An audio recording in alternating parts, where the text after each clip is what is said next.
rappelle qu'il y a un sondage en cours avant de commencer la carte de SummerSlam 2018. Qui mérite le plus? Avec les propositions suivantes. The Miz. Et on vous laisse voter. Le lien est dans la description. On a 150 votes pour l'instant pour The Miz. Ouais, qui se détache. Et oui, les gens disent pas non plus tout le temps que des conneries, hein, c'est la preuve, tu vois.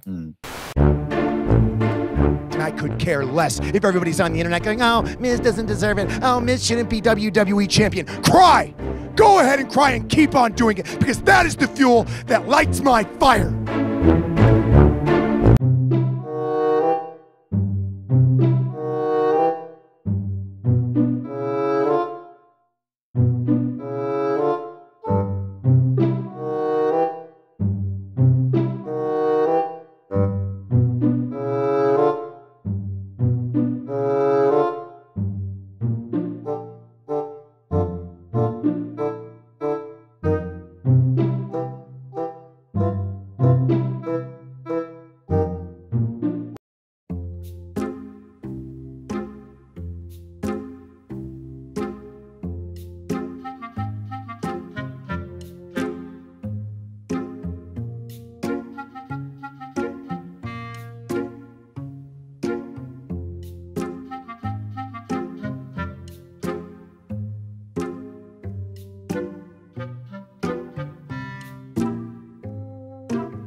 Oui, si vous voulez.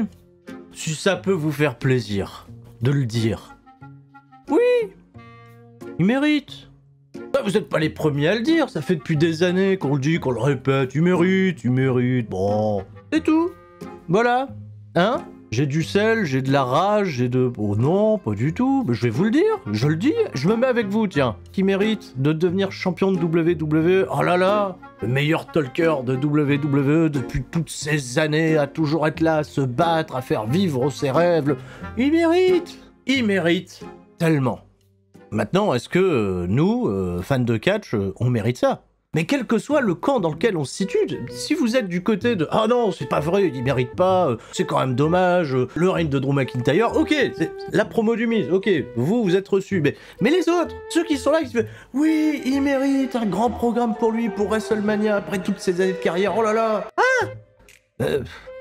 Moi, là j'ai un peu... Vous allez être déçus. Ah, vous allez tomber de haut. Ouh là là! Ah oui, non, il va pas rester champion longtemps, le Miz. Oh là, il se pose juste là pour justifier le programme, voilà, qui s'est défini, qui est appelé dans les dirt sheets depuis déjà plusieurs semaines. Drew McIntyre contre Bobby Lashley pour le titre à WrestleMania. Je sais pas qu'est-ce qui pourrait vous sauver, quel miracle pourrait vous sauver, quoi. Hein? La réalité économique! Ah mais le Miz, on est d'accord, hein, le Miz ne fait pas de ratings. Le Miz, quand il est mis en main event, c'est les pires ratings de Monday Night Raw. Et puis même, tu vois, pour le prestige de WWE, au vu de la dernière année passée, voilà, qui a battu Bobby Lashley cette année? Qui a battu Drew McIntyre cette année? Bien, qui a battu le Miz cette année?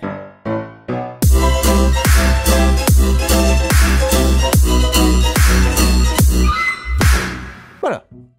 Donc qu'est-ce qu'on fait? Après on fait Damien Priest contre le Miz, Damien Priest champion. Non, pourquoi pas faire Grand Métallique contre le Miz et Grand Métallique champion? J'accepte l'idée de la losing streak, mais c'est quand même dommage d'avoir attendu que le Miz passe quand même pour un comique. C'est le comique de service. Mais même là, quand il fait sa promo, qui parle avec le cœur, qui fait oui, vous allez tous pleurer parce que voilà, le Miz est champion de ça. Mais il y a personne qui pleure en réalité. Mais non, les fans de catch sont contents, les fans de catch sont ravis. J'arrive même pas à comprendre comment WWE, en tout cas Kevin Dunn dans son camion, quand il a mis le son, il a fait hey, on va mettre des huées quand il va arriver pour cacher son moyen de bank. Ah oui, bien sûr.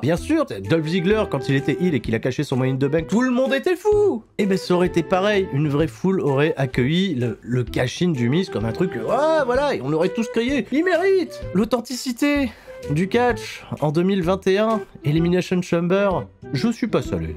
Un petit, qu'est-ce qui s'est passé, et une annonce qui va, je pense, faire plaisir à beaucoup d'entre vous. On se retrouvera mardi soir à partir de 20h Twitch TV/Turi316 pour le retour d'un 3CFM spécial pour débriefer Elimination Chamber, mais aussi l'épisode de Monday Night Raw qui aura lieu cette nuit en compagnie de Flo et de Rabis. Et bien entendu, tous vos avis seront de mise, voilà, ou pour The Miz, ou contre The Miz, peu importe. Bon, Ça favorisera l'échange qui va commencer, je pense, dès à présent en vous lisant dans la section commentaires qui restera forte. Les pouces bleus restent forts, tout le monde reste fort. Même cette review d'Elimination Chamber 2021, on est parti. Un match retiré du programme sans aucune explication. Asuka contre Lacey Evans. Lacey Evans annoncé enceinte, le match était encore annoncé sur le site de WWE jusqu'au dimanche même, et puis d'un coup d'un seul, sans raison apparente, il a été retiré. Pas de remplaçante pour Lacey Evans, Asuka passe sur la carte, et on passera à la suite. Deuxième breaking news, c'est Keith Lee blessé qui est retiré du Triple Threat match pour le championnat des États-Unis, qui sera remplacé au pied levé par le vainqueur d'un Fatal 4-Way qui opposait Ali, Ricochet, John Morrison et Elias. Et ben, John Morrison était le plus méritant des quatre. C'est qualifié dans un match que je n'ai absolument pas vu. Donc je vais faire confiance, dites-le dans les commentaires si c'était bien. De ce que j'en ai lu, c'était osef. Un peu osef. Et d'ailleurs, autant en parler tout de suite, dans le cadre des programmes qu'on a à construire vers WrestleMania, Ali n'a eu aucune interaction avec Kofi Kingston de l'ensemble du show. Et le Fiend,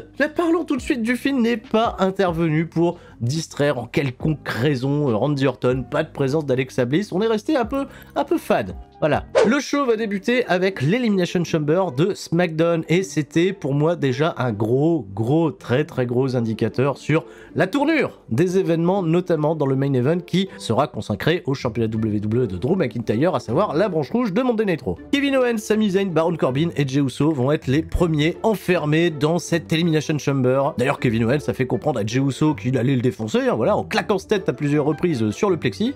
Et claquer sa tête, claquer sa tête, claquer sa tête, claquer sa tête. Ce qui laisse Daniel Bryan et Cesaro débuter les hostilités, c'est correct. 5 premières minutes de catch plutôt décentes, ma foi, qui manque cruellement de hits. Quant à 3 heels, 3 face, c'est un peu bizarre. D'ailleurs, le prochain à faire son entrée n'est nul autre que Baron Corbin. Baron Corbin, il a aucun problème à prendre des babyface en 2 contre 1. Il a été habitué ces précédentes semaines avec Dominic Mysterio et le Papa Rey Mysterio. Donc voilà, il va dominer très facilement Cesaro et Daniel Bryan. Sami Zayn, il va se planquer, il va pas vouloir rentrer, ce qui va permettre à Daniel Bryan d'attaquer dans le dos le super babyface Baron Corbin. Un gros duel au sommet d'une cellule entre Sami Zayn et Cesaro qui fera chuter notre Canadien conspirationniste d'un magnifique uppercut. Cesaro qui va voilà se laisser suspendre au toit de l'Elimination Chamber et qui va faire des tractions. Magnifique.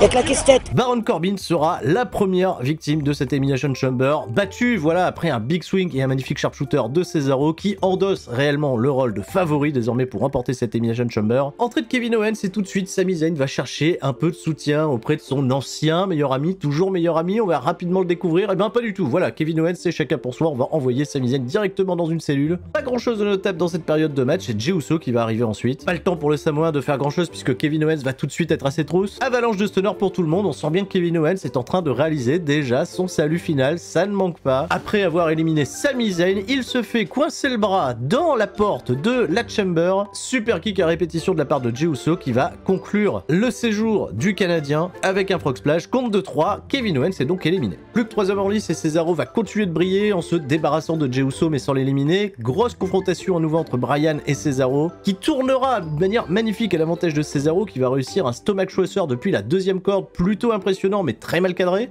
Un big swing porté sur une jambe, il était sur le point d'enchaîner avec un sharpshooter puisque Daniel Bryan était plutôt handicapé au niveau du genou. Et ben figurez-vous que Jey Uso de nulle part va porter un super kick et un frog splash pour éliminer Cesaro. Et oui, la Cesaro section, qu'elle soit en France, en Belgique, en Suisse ou n'importe où dans le monde, est en PLS. Cesaro est bien éliminé. Jey Uso va tenter le même frog splash directement sur Daniel Bryan qui va se dégager au compte de 2. On va tenter la même manœuvre mais cette fois-ci du haut d'une cellule pour que Jey Uso se crache directement sur les genoux de Daniel Bryan qui va réussir à appliquer un coup de genou et remporter la victoire. Daniel Bryan remporte l'Elimination Chamber et devra tout de suite faire face à Roman Reigns. Alors évidemment, ça c'était à prévoir, quelqu'un allait avoir un gros accomplissement au sein de cette Elimination Chamber pour finalement perdre contre Roman Reigns. Ah, il n'y a pas eu de surprise, il n'y a pas eu de suspense. Si encore on aurait voulu la jouer, gros éclat, on aurait mis ça en main event, bien entendu. Daniel Bryan va juste avoir le temps d'esquiver une spear pour tenter un yes lock, mais très vite, voilà, Roman Reigns va revenir avec des énormes coups d'avant-bras qui sont magnifiques. Voilà, il va vraiment se vénère.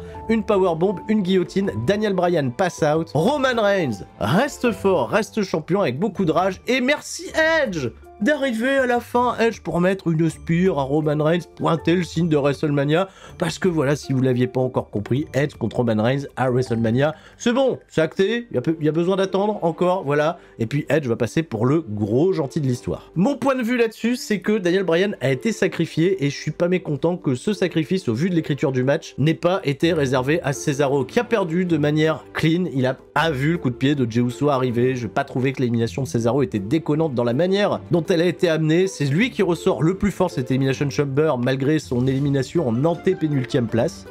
C'est ça qu'on dit? Hein?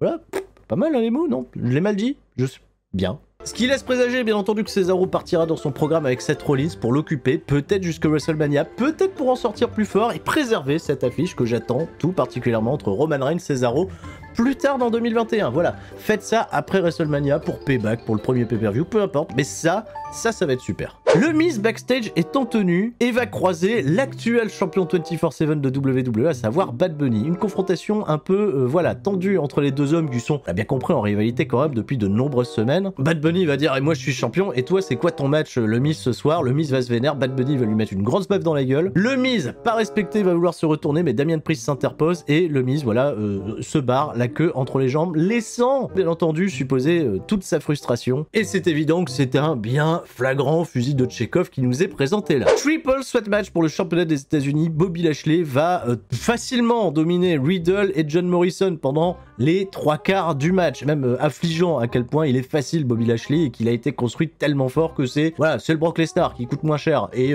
c'est pareil, voilà. Est-ce que ça fait le même effet? Non, vous préférez Brock Lesnar? Bon, ben c'est pas grave, vous avez Bobby Lashley à la place. Il va quand même avoir quelques petites séquences plutôt cool entre Matt Riddle et John Morrison qui n'ont pas une si mauvaise chimie l'un face à l'autre. Le tournant du match va concerner MVP et John Morrison, MVP qui est venu au ring avec une béquille, je vous l'avais dit, il est blessé au genou, cette béquille va servir à John Morrison pour attaquer Bobby Lashley qui va pas vendre les coups de la béquille, je crois que bah non, il a même pas pris de coup de béquille finalement. Il applique le Hurt Lock à John Morrison et c'est Riddle qui va se servir de la béquille pour frapper et affaiblir Bobby Lashley pour même lui permettre de sortir du ring et porter son finish sur John Morrison qui sera celui qui prendra le pin. Riddle est le nouveau champion des États-Unis, Bobby Lashley est resté fort. Riddle qui gagne de ce fait un peu comme un opportuniste ou un heel, vous le voyez comme vous voulez. On en a beaucoup parlé lors du Super Kickoff, c'était, voilà, un peu évident. Si on passait d'un match triple threat à non pas un match simple, mais un triple threat avec un autre participant que Keith Lee, que Bobby Lashley allait dropper le titre et être protégé. Bah, tout le monde reste fort, sauf John Morrison, finalement. Bon. Par contre, Bobby Lashley, il est vénère. À la fin du match, il est super vénère. T'as l'impression qu'il veut tuer Matt Riddle, mais vous allez voir ce soir à Raw, il va même pas y faire référence. On se retrouve backstage avec une interview de Sasha Banks et de Bianca Belair qui semblent particulièrement confiantes à l'idée de devenir les nouvelles championnes par équipe, mais en plus de ça, elles paraissent bien complices. Alors, c'est bizarre, tu vois, de builder des potentiels futurs adversaires pour WrestleMania en,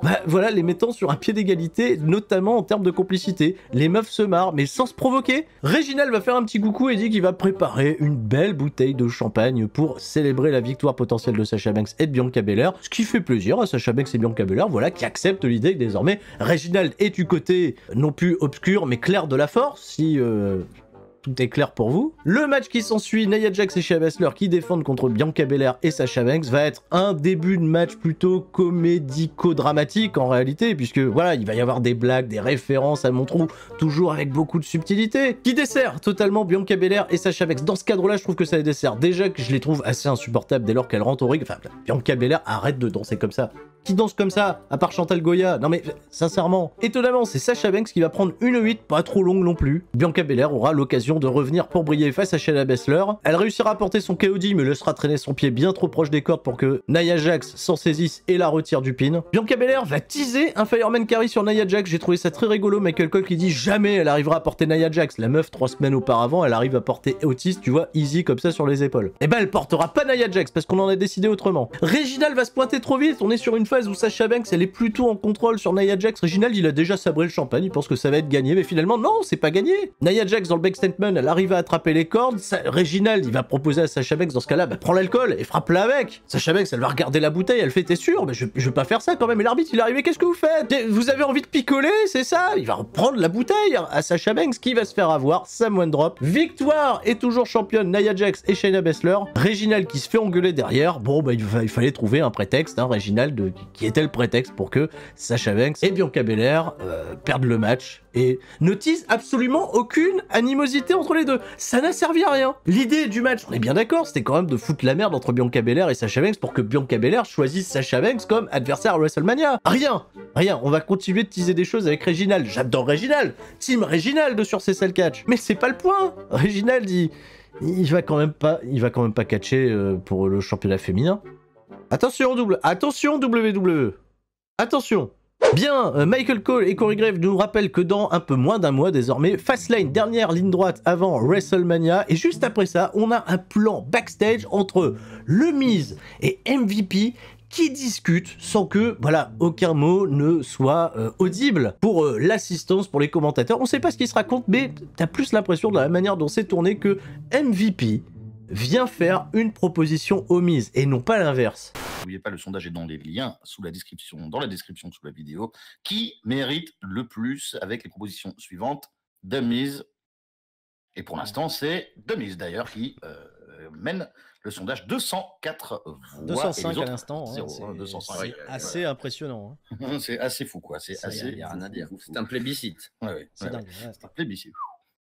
Un visuel pour nous annoncer, bah oui, parce que c'est déjà le main event, les règles de l'Elimination Chamber. Et attention, ça c'est très important. Les règles, on va parler des règles hein, dans un tout petit instant. Il y a une règle qui a totalement été chamboulée, sans qu'aucune personne n'ait... Oh, on peut le faire ça? Ça va? J'en parle dans un instant. Drew McIntyre, AJ Styles, Kofi Kingston et Sheamus, dont on connaissait la position de dernier entrant. Grosse confrontation évidemment entre Drew McIntyre et Sheamus, hein, qui ressemble coup pour coup à celle entre Jey Uso et Kevin Owens un petit peu plus tôt. Voilà, des coups de tête dans le plexiglas. Claquez-tête!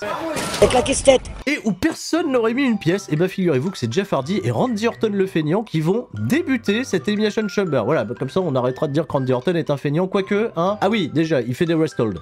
Les 5 premières minutes, voilà, déjà des rest hold de Randy Orton. Et parlons tout de suite de Jeff Hardy, hein, qui va rester survivre plus de 25 minutes dans ce match. Ces 5 premières minutes, c'est peut-être les 5 seules minutes où il va être véritablement actif dans ce match. On en reparlera tout à l'heure. Si vous aimez voir Jeff Hardy dormir... bah là il a fait un sacré somme. Le champion Drew McIntyre est le prochain à venir en liste. Petite série de belly to belly over the head suplex sur Jeff Hardy, enchaîné avec une magnifique suplex à l'extérieur du ring mais toujours dans le cadre de la cage évidemment. À ce moment précis, Jeff Hardy est parti pour sa première sieste qui va durer approximativement 5 minutes. McIntyre remet très gentiment le pied sur la corde avant de se prendre un drip DDT. Entrée de Kofi Kingston, oui parce qu'il s'est pas passé grand chose non plus. Kofi Kingston arrive, Randy Orton est directement sur le sujet et se fait contrer avec un roll-up un petit peu à la manière de celui d'Ember Moon mais totalement mal exécuté de la part de Kofi Kingston mais qui va quand même réussir à battre Randy Orton, obtenir un compte de 3. Randy Orton est éliminé, certains diront pas respecté, d'autres diraient mais il est où le Fiend? Pourquoi on n'a pas vu le Fiend? Orton avant de se barrer va porter des RKO à Kofi Kingston et à Jeff Hardy, voilà, qui sortait de sa sieste. Et là, on est parti, foutons en l'air les règles des Elimination Chamber. Omos va éclater la cellule de AJ Styles qui va vouloir venir déjà dans le match. Tu sais, il a encore normalement, tu vois, 2 minutes 30 à attendre. Non, il veut rentrer. Il va profiter que Randy Orton ait ouvert la porte parce qu'il est éliminé, il doit s'en aller. Et AJ Styles y vient, il va tenter le tomber sur Kofi Kingston et l'arbitre compte. Alors qu'on a une règle qui nous dit que c'est à la fin de l'intervalle régulier, c'est à la fin du décompte qu'un catcheur est autorisé à rejoindre le match. Donc il a rejoint le match trop vite. Et l'arbitre il fait... Bon vas-y frère, je compte quand même. Et là je suis content, je vois Adam Pearce qui arrive qui fait mais non, on n'a pas le droit. Mais non en fait il vient pas pour ça, il vient engueuler Omos parce qu'il a casse le matériel, gueule comme pas permis. Et Omos trop sympa le mec, il se casse. Voilà, il repart backstage, il fait bon Adam Pearce c'est pas content. Je vais repartir. Et là, ça m'a rendu fou, ils ont respecté les temps, c'est-à-dire ils ont respecté le délai logique de à peu près 3 minutes hein, pour que AJ Styles soit légalement autorisé à venir dans le ring, qu'ils ont rajouté à celui de Sheamus, ce qui fait qu'on a eu quasiment 6 minutes entre l'arrivée accidentelle, ou pas accidentelle, ou préméditée, peu importe, de AJ Styles, à celle de Sheamus. D'ailleurs, pendant ce laps de temps, on a revu un peu Jeff Hardy qui a pris une atémie de Drew McIntyre et un neckbreaker, et Jeff Hardy, à partir de ce moment précis, va dormir pendant 6 minutes. Et personne s'occupe de lui. C'est ça qui est fou, quoi. Personne essaie de l'éliminer. Le mec a pioncé après un neckbreaker pendant 6 minutes. Y a même un arbitre qui se prend un ref bump, on fait pas ça, quoi. C'est incroyable. Dosez ce que vous faites dans vos Elimination Chamber, bordel. Sheamus arrive au ring, évidemment, hockey fight avec Drew McIntyre. Sheamus reste fort. Rien de très intéressant, d'ailleurs, pendant ces 6 minutes. Voilà, Jeff Hardy qui revient pour une espèce de tour infernal. Et c'est Kofi Kingston qui va s'élancer du haut d'une pod pour porter, voilà, un diving senton d'eau, peu importe, pour éliminer personne. Et même au contraire, c'est lui qui va se prendre un dropkick et se faire éliminer éliminé par Sheamus. Au revoir Kofi Kingston. Il n'y aura pas de Kofi Mania, hein. Non, pas du tout. Jeff Hardy va avoir son salut final en portant des Twist of Fate à peu près tout le monde pour mourir finalement juste après un Swanton Bomb sur AJ Styles d'un Claymore Kick de Drew McIntyre. Plus que 3 participants, c'est Sheamus qui est l'homme fort de cette fin de match. Au moment de vouloir porter un Brock Kick sur AJ Styles, il va se faire contrer par un DDT de Drew McIntyre. McIntyre va en finir et Brock Kick de la part de Sheamus qui aurait pu battre Drew McIntyre, mais non, AJ Styles de nulle part arrive avec un phénoménal forearm. 1, 2, 3, Sheamus est éliminé, ce qui va nous laisser une fin de match entre AJ Styles et Drew McIntyre qui va absolument pas durer longtemps, on va pas faire durer le suspense. Le forearm est contré avec un Claymore Kick en pleine réception, voilà, dans les heures, c'est un peu joli. Victoire et toujours champion Drew McIntyre à l'issue d'un combat qui a duré un tout petit peu plus d'une demi-heure. Gros effort de Drew McIntyre qui va célébrer et se faire couper en deux par la Spear de Bobby Lashley qui vient passer un message très sérieux à l'actuel champion du monde WWE. Il va lui porter un gros full Nelson Slam avant de quitter le ring et de laisser place à celui qu'on a un peu trop vu tout au long de la soirée. Il n'y a plus trop d'effets de surprise. La discussion entre MVP et le Miz va aboutir au cash-in du Miz, qui va malgré tout réussir à me faire rigoler, le Miz. Oui, il me fait rigoler, parce qu'il cash-in. Bon, Kevin Dunn, il met des bouts dans le public, alors qu'il n'y aurait jamais eu bout. Tout le monde aurait fait « Ouais, un cash-in !» Il fait son DDT, il a un finish, il a Skull Crushing Finale, mais il fait le DDT, forcément Drew McIntyre se dégage 1-2, boum. Bon, derrière il fait le Skull Crushing Finale, et il devient le nouveau champion du monde WWE, le Miz. Champion. J'ai lu plein de gens dire « Oh, le Miz, champion 2021 !» Mais oui, mais pourquoi pas le Miz, champion 2021 ? J'ai pas de souci là-dessus, c'est juste sa construction, et comme je l'ai dit, voilà, en tout début d'émission, c'est triste. Pour tous ceux qui clament sur les réseaux sociaux que le Miz mérite, vous méritez pas ça. Franchement, vous le méritez pas. Vous allez être triste parce qu'il va très vite perdre le titre, il va le perdre contre Bobby Lashley, il va le perdre contre Drew McIntyre. Voilà, c'est un champion de transition, c'est de la comédie et WWE peut pas capitaliser pour sa grosse affiche et son main event d'Euro pour aller chercher les audiences pour WrestleMania. C'est juste un effet buzz, un effet tiens, je vais être un peu curieux de regarder mon Day Night Raw demain avec le Miz. Vous savez ce que vous méritez ? Vous méritez un t-shirt de Cessal Catch. Voilà, un t-shirt dans différents coloris. Le Miz mérite. Bah, tout le monde l'a réclamé, ce t-shirt, pendant des années. Voilà, vous le demandez, vous le réclamez. Tuerie vous le donne. Mais voilà, au moins que ça serve à ça. Et je suis pas salé, je suis pas particulièrement salé. Je comprends l'idée de WWE de donner le titre à The Miz. Mais détendez-vous, hein. On n'est pas parti pour un run d'un an du Miz qui... Non, on l'oubliera vite. Ou pas. Je sais pas. Non, je me fais des idées. Ils méritent vraiment. Ils vont faire le Miz contre Bad Bunny pour le championnat WWE à WrestleMania. Bad Bunny va devenir champion comme David Arquette. Vous pensez vraiment que... C'est fun. Comme le dit un vieil homme au loin. Bon, on fera avec, hein. Si c'est ça le projet, bah écoutez, mettez le projet en marche. On se retrouve demain pour l'Euro Recap. Et à partir de 20h sur twitch.tv Sturi316 pour un 3CFM spécial en compagnie de Flo et de Rami Mentor pour débriefer tout ce qui vient de se passer chez WWE. J'ai plus qu'à vous souhaiter à tous une excellente soirée. Et bien entendu, restez forts. Même le Miz, il mérite tellement. Ciao, bye bye.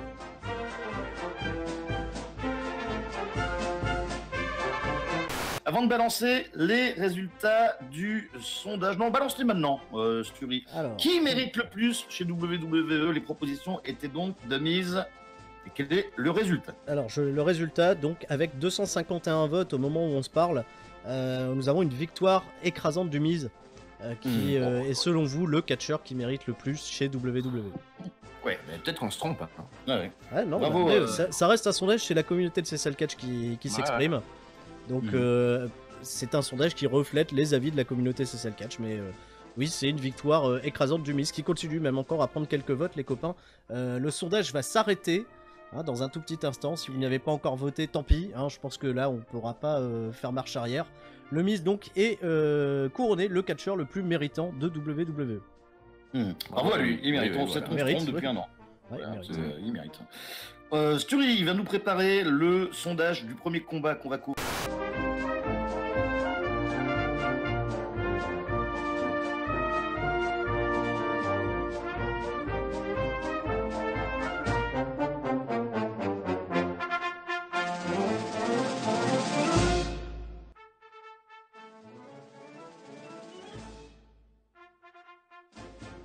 c'est fini là. Bah, il demande même plus mon avis.